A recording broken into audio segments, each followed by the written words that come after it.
Thank you to all my channel members, including my fan appreciation level members and my contributor level members, for helping support the YouTube channel.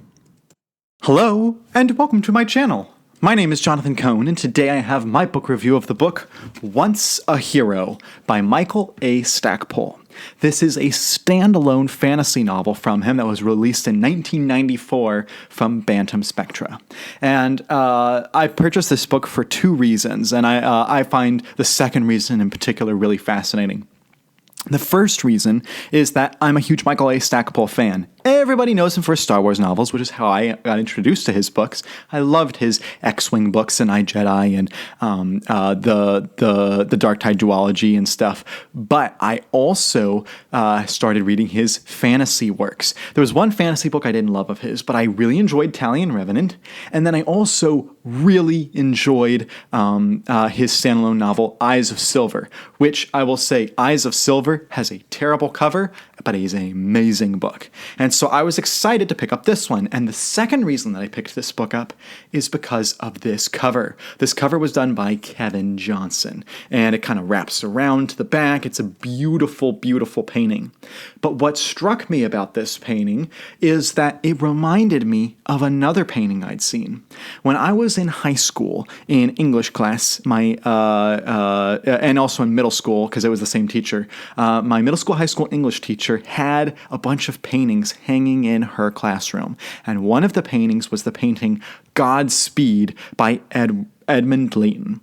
And this is a painting that has a woman reaching out to touch a knight, give him something, and the knight's sitting on a horse. There's flowers in the background, and there's also an arch behind them, and it's just a beautiful, beautiful painting that was created in 1900. And this painting reminds me so much. This painting of this cover reminds me so much. I don't know how well it's coming through here, but to describe it for you, you have a guy on a horse. The woman is reaching out to him. There are the flowers in the background and the arch, and so it really reminded me of that painting. And so that just set me in the mood of being excited to read this book. And so I picked it up. I really didn't know what it was going to be. I knew it was a standalone fantasy by Michael Stackpole. That's really all I knew about it. And let me tell you, this is one of my favorite epic fantasy standalones I've read ever. It is an amazing book. It's the best of the standalones of Mike Stackpole that I've read yet. It is a fantastic book, really slept on by readers and reviewers. Really amazing. This book is set in two different time periods. The first time period is set in the past, 500 years ago, where the main character is Neil Elfward, who is a man who is defending humanity against these other creatures and these other savages.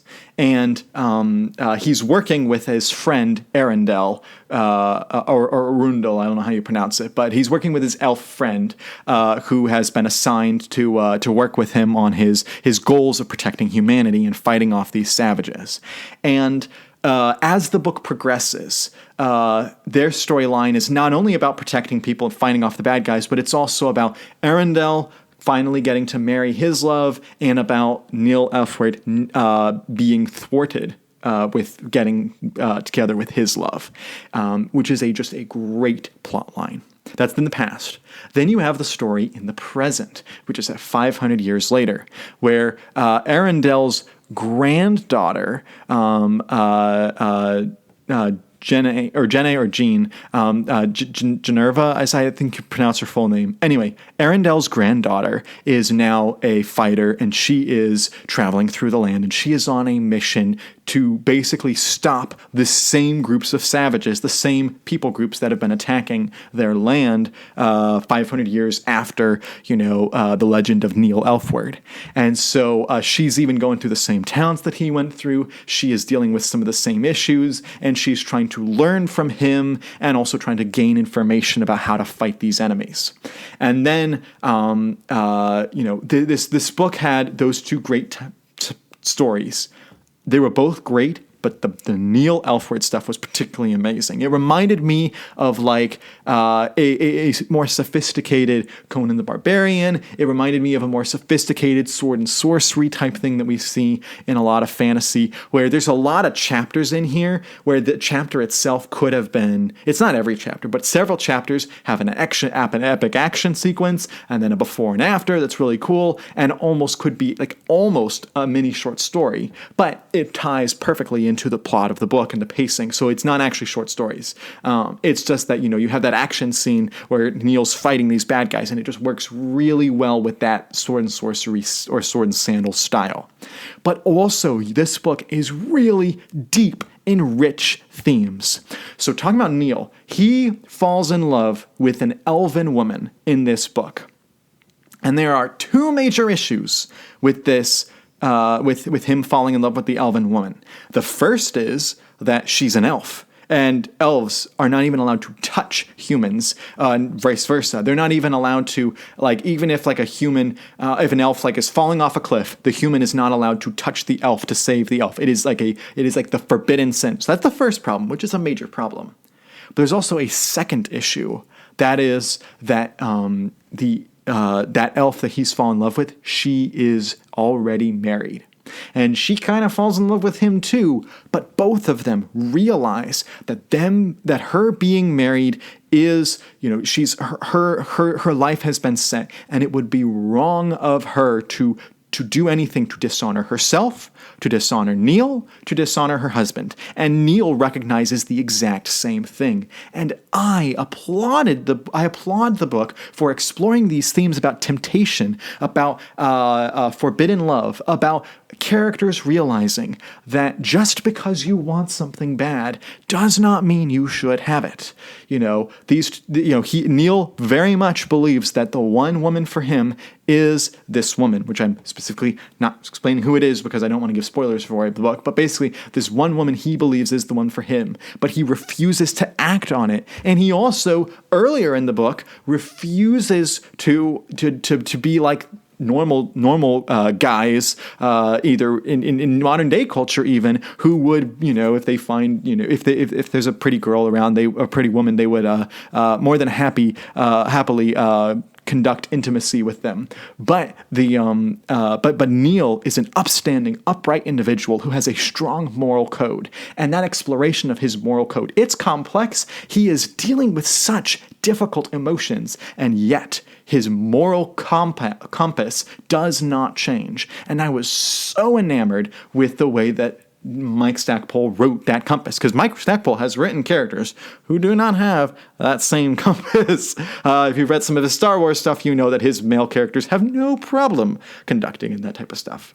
Even in this book, other characters don't do that, but our hero, again, it's called Once a Hero, our hero of Neil Elford has that moral compass and does not deviate from it, and it's delightful. And he has even given the opportunity, he's given the opportunity so many times to give up his moral compass for that opportunity, and he never acts on it. And I was so impressed by the book. There is something in the back of the book, when you read the blurb of the back of the book, just don't, because it gives away something about the book that I felt would have been the most amazing third act twist.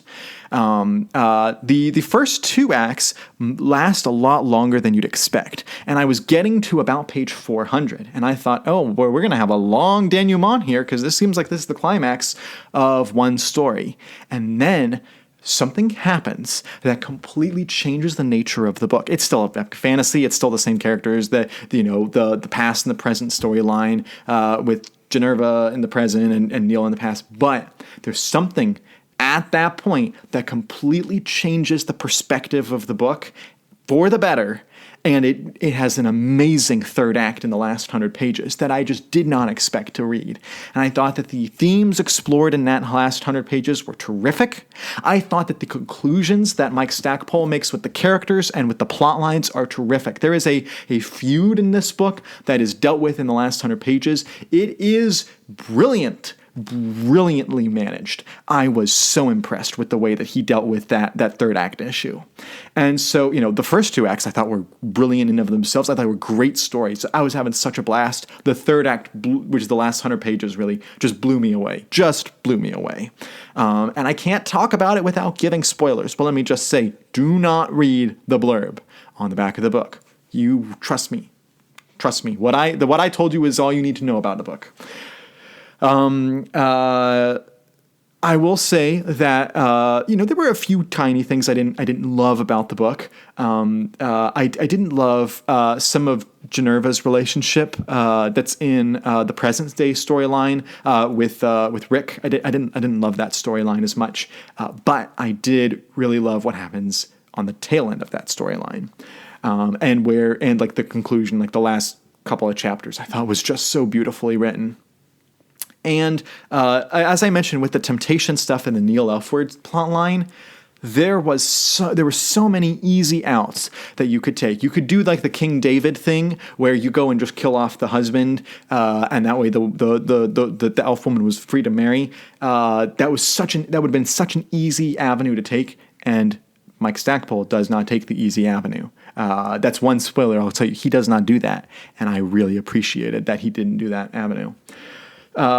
So this book is just so delightful. It has this classic feeling. The writing style at times uses the archaic language that you would read in old fantasy books, but it absolutely reads like a 90s fantasy in terms of the plotting and how fast it's moving along and stuff like that. And it doesn't feel over developed. Like the world, I understood the political context of the world and even the social context. There is great social fabric. The customs and the traditions of the elves is so well explored. These are different elves. They're the same in that, they live a long time and they're really good at certain skills, but like healing, like that's kind of like, they're like Tolkienian elves in that sense, but their personal culture is so unique to this book that, their social stuff is cool. So the political and social is very easy to understand, but what Stackpole doesn't do is spend a lot of time exploring what the landscape looks like and exploring what, all the land and the trees and all that. He doesn't need to do that because that's not an important part of the story.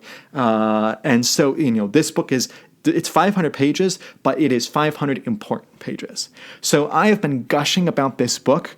And as I said, there's that one thing I didn't like about it in the book, which is kind of a spoiler. It's something to do with Generva and her lover, Rick. But other than that, I absolutely loved this book so much. I would venture to say this is one of the best fantasy books I've read in years. Potentially, it's in contention for top one or two books I've read this year for sure. There was a science fiction book by Timothy Zahn I read earlier this year that I absolutely loved, but this book is spectacular. It absolutely gets a ringing endorsement from me. So Once a Hero by Mike Stackpole, one of my favorite books of the year so far. If you've read the book, let me know your thoughts in the comments section down below. And until next time, I'm Jonathan, and thank you for watching.